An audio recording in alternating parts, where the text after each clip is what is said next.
I talked about how my emotions towards my father dying went from anger that he died and anger that he what he did to us and what he left us with. Um, and now it's shifted to being angry at myself, maybe a little bit of regret that I didn't engage this conversation or conversations that I needed to have with him about our old wounds, my old wounds, the not old wounds. I mean, they're surfacing now today. And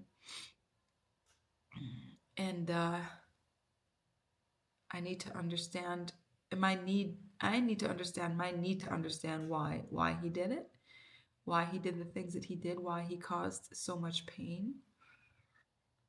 And as I said in the session, it's we had a exercise actually, and she set up a chair that represented my father, and she asked me to say things to him that I would have wanted to say. And I said the things. I said, I'm so angry that you died, and I'm so angry that you hurt us. I'm angry that you hurt my mother. Nobody's perfect, but nobody deserved the pain that you inflicted on her, and the pain that I saw when I was a 6, 7 year old, 8 year old through my teens. The continuous pain, the continuous manipulation, the continuous abuse. And you continue to do it in your death. You left her with nothing but questions unanswered. I'm not here to defend my mom. I'm here to ask you questions. And I asked him,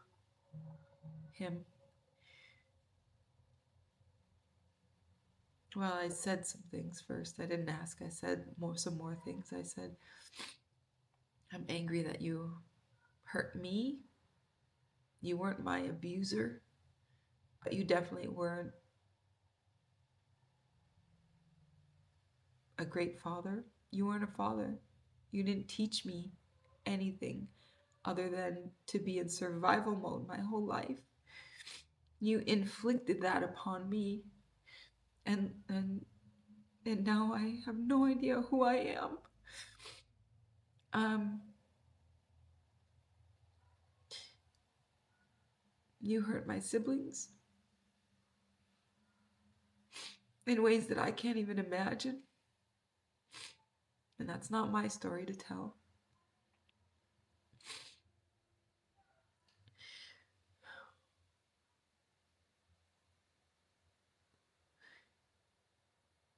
We were poor growing up. That's fine. We were hungry growing up. That's fine. We had racist people around us. That's fine. We can manage those things. We can handle those things as a family. My mother was not perfect, is not perfect. But the one thing she tried to provide us was a little bit of happiness in those painful and difficult times. To love each other, to laugh with each other. She showed us love. And with your actions and the way that you were absent, that you were abusive, that you hurt us, you couldn't even give us happiness. You barely gave us shelter. But you had to take away our happiness.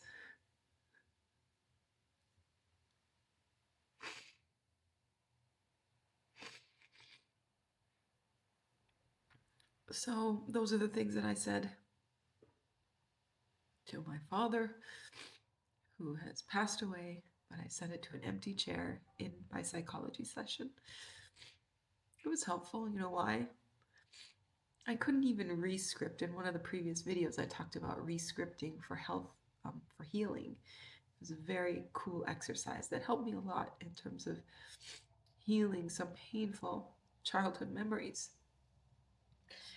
But I couldn't even pretend to know what he would have said to me to these things, because I know I would have been met with,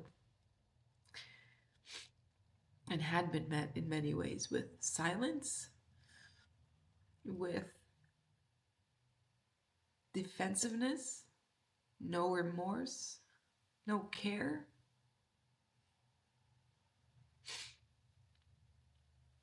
And even if he were alive today and I had said those things to him, it wouldn't have helped. He wouldn't have engaged in a meaningful conversation with me. I don't know why. But he wouldn't have. And so that exercise is very helpful in realizing that the regret that I feel for not having confronted him in his living years is a bit wasted. Regret is a wasted emotion anyway, but it's confirming to me, this exercise is confirming to me that this wouldn't have been a good exercise for me to engage in a conversation with him, because it would have been useless and fruitless.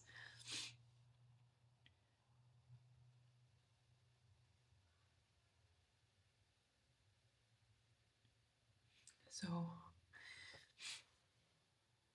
I learned that I shouldn't feel bad.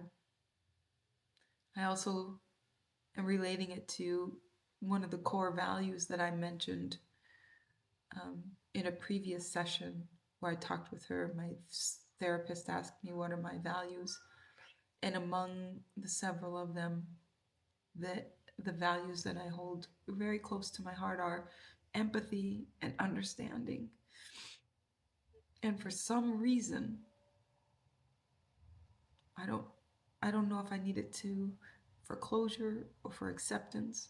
I definitely will not be getting anywhere near um, um, what is it called? Forgiving him for what he did. But for some reason, I want to know what hurt him. How did he become who he became? Was there pain in his life? Of course, he would never have shared that. But for some reason, I just want to know.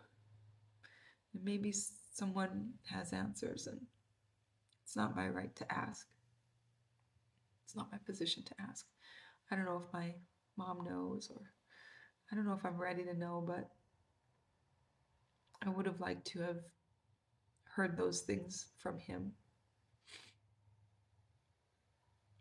The other thing I've realized is my trauma responses